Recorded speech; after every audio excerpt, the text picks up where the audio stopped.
जय श्री सद्गुरु देवाय नमः। जय श्री गणपति देवाय नमः। ओम दामोदराय नमः। कार्तिक मास महात्म्य तीसरा अध्याय। श्री कृष्ण भगवान के चरणों में शीश झुकाओ, श्रद्धा भाव से पूजो हरि, मनोवांछित फल पाओ। सत्यभामा ने कहा, हे प्रभु, आप तो सभी काल में व्यापक हैं और सभी काल आपके आगे एक समान है। फिर यह कार्तिक मास ही सभी मासों में श्रेष्ठ क्यों है? आप सभी तिथियों में एकादशी और सभी मासों में कार्तिक मास को ही अपना प्रिय क्यों कहते हैं? इसका कारण बतलाइए। भगवान श्री कृष्ण ने कहा, हे भामिनी, तुमने बहुत ही अच्छा प्रश्न किया है। मैं तुम्हें इसका उत्तर देता हूँ, ध्यान पूर्वक सुनो। इसी प्रकार एक बार महाराजा बेन के पुत्र राजा पृथु ने प्रश्न के उत्तर में देवऋषि नारद से प्रश्न किया था, और जिसका उत्तर देते हुए नारद जी ने उसे कार्तिक मास की महिमा बताते हुए कहा, हे राजन, एक समय शंख नाम का एक राक्षस बहुत बलवान एवं अत्याचारी हो गया था। उसके अत्याचारी से तीनों लोकों में त्राही त्राही मच गई। उस शंखासुर ने स्वर्ग में निवास करने वाले देवताओं पर विजय प्राप्त कर इंद्र आदि देवताओं एवं लोकपालों के अधिकारों को छीन लिया। उससे भयभीत होकर समस्त देवता अपने परिवार के सदस्यों के साथ सुमेरु पर्वत की गुफाओं में बहुत दिनों तक छिपे रहे। तत्पश्चात वह निश्चित होकर सुमेरु पर्वत की गुफाओं में ही रहने लगे।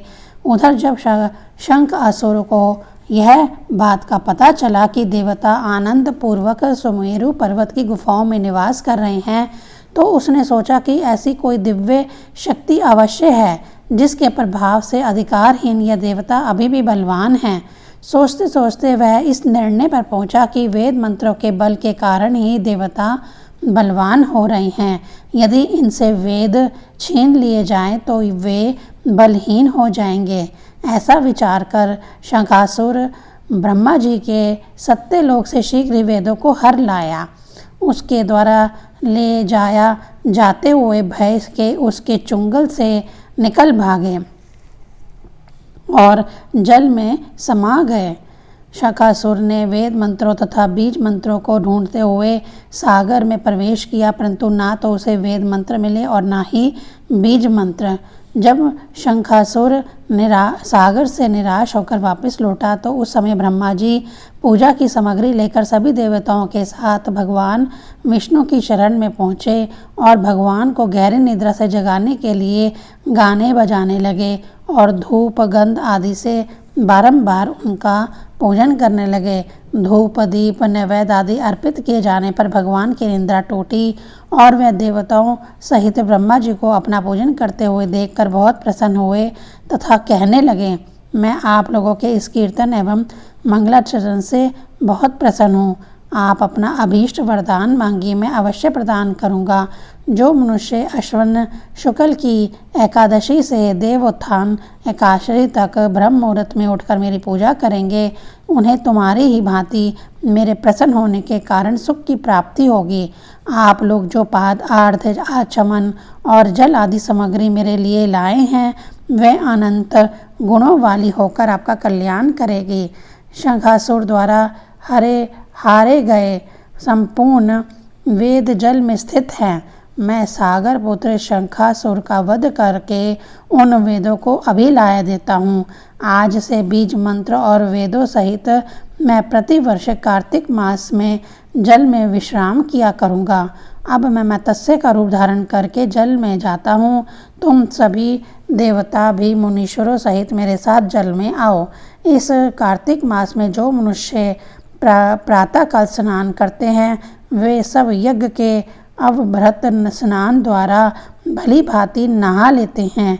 हे देवेंद्र, कार्तिक मास में व्रत करने वालों को सब प्रकार के धन, पुत्र पुत्री आदि देते रहने और उनकी सभी आपत्तियों से रक्षा करना। हे धनपति कुबेर, मेरी आज्ञा के अनुसार तुम उनके धन धान्य की वृद्धि करना, क्योंकि इस प्रकार का आचरण करने वाला मनुष्य मेरा रूप धारण करके जीवन मुक्त हो जाता है। जो मनुष्य जन्म से लेकर मृत्युपर्यंत विधि पूर्वक इस उत्तम व्रत को करता है वह आप लोगों का भी पूजनीय है। कार्तिक शुक्ल पक्ष की एकादशी तिथि को तुम लोगों ने मुझे जगाया है, इसीलिए यह तिथि मेरे लिए अत्यंत प्रीतिदायिनी और माननीय है। हे देवताओं, यह दोनों व्रत नियम पूर्वक करने से मनुष्य मेरा सान्निध्य प्राप्त कर लेते हैं। इन व्रतों को करने से जो फल मिलता है वह अन्य किसी व्रत से नहीं मिलता। अतः प्रत्येक मनुष्य को सुखी और निरोग रहने के लिए कार्तिक महात्म्य और एकादशी की कथा सुनते हुए उपयुक्त नियमों का पालन करना चाहिए। तीसरा अध्याय संपूर्ण। चौथा अध्याय। माता शारदा की कृपा लिखूं भाव अनमोल, कार्तिक मातम का कहूँ चौथा अध्याय खोल। नारद जी ने कहा, ऐसा कहकर भगवान विष्णु मछली का रूप धारण करके आकाश से जल में गिरे। उस समय विंध्याचल पर्वत पर तप कर रहे महर्षि कश्यप अपनी अंजलि में जल लेकर खड़े थे। भगवान उनकी अंजलि में जा गिरे। महर्षि कश्यप ने दया करके उसे अपने कमंडल में रख लिया। मछली के थोड़ा बड़ा होने पर महर्षि कश्यप ने उसे कुएं में डाल दिया। जब वह मछली कुएं में भी ना समा सकी तो उन्होंने उसे तालाब में डाल दिया। जब वह तालाब में भी ना आ सकी तो उन्होंने उसे समुद्र में डाल दिया।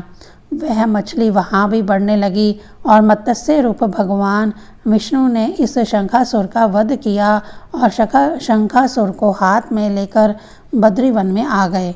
वहाँ उन्होंने संपूर्ण ऋषियों को बुलाकर इस प्रकार आदेश के दिया, मुनीश्वरों, तुम जल के भीतर बिखरे हुए वेद मंत्रों की खोज करो और जितने जल्दी हो सके उन्हें सागर के जल से बाहर निकाल लाओ। तब तक मैं देवताओं के साथ प्रयाग में ठहरता हूँ। तब उन तपोबल संपन्न महर्षि ने यज्ञ और बीजों सहित संपूर्ण वेद मंत्रों का उद्धार किया। उनमें से जितने मंत्र जिस ऋषि ने उपलब्ध किए वही उन बीज मंत्रों का उस दिन से ऋषि माने जानने लगा। तदंतर सब ऋषि एकत्रित होकर प्रयाग में गए। वहाँ उन्होंने ब्रह्मा जी सहित भगवान विष्णु को उपलब्ध हुए सभी वेद मंत्र समर्पित कर दिए। सब वेदों को पाकर ब्रह्मा जी बहुत प्रसन्न हुए। उन्होंने देवताओं और ऋषियों के साथ प्रयाग में अश्वमेघ यज्ञ किया। यज्ञ समाप्त होने पर देवताओं ने भगवान से निवेदन किया, देवाधिदेव जगन्नाथ स्थान पर ब्रह्मा जी ने खोए हुए वेदों को पुनः प्राप्त किया है और हमने भी यहाँ आपके प्रसाद से यज्ञ भाग पाए हैं। अतः यह स्थान पृथ्वी का सबसे श्रेष्ठ पुण्य की वृद्धि करने वाला एवं भोग तथा मोक्ष प्रदान करने वाला हो। साथ ही यह समय भी महापुण्यमय और ब्रह्मघाती आदि महापापियों को भी शुद्धि करने वाला हो तथा यह स्थान यहाँ दिए हुए दान को अक्षय बदान देने वाला भी हो, यह वर दीजिए।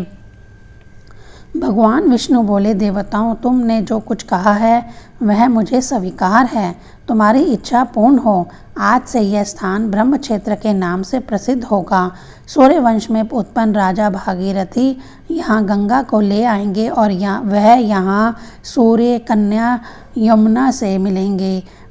ब्रह्मा जी और तुम सब देवता मेरे साथ यहाँ निवास करो। आज से यह तीर्थराज के नाम से विख्यात होगा।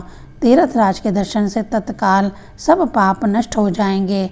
जब सूर्य मकर राशि में स्थित होंगे उस समय यहाँ स्नान करने वाले मनुष्यों के सब पापों का यह तीर्थ नाश करेगा।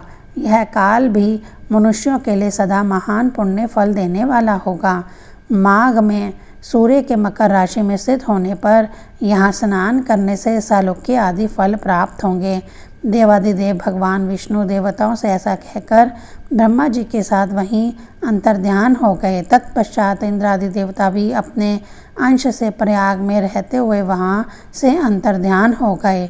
जो मनुष्य कार्तिक में तुलसी की जड़ के समीप श्री हरि का पूजन करता है वह इस लोक के संपूर्ण भोगों का उपभोग करके अंत में वैकुंठ धाम को जाता है। चौथा अध्याय संपूर्ण। ओम नमो दामोदराय नमः।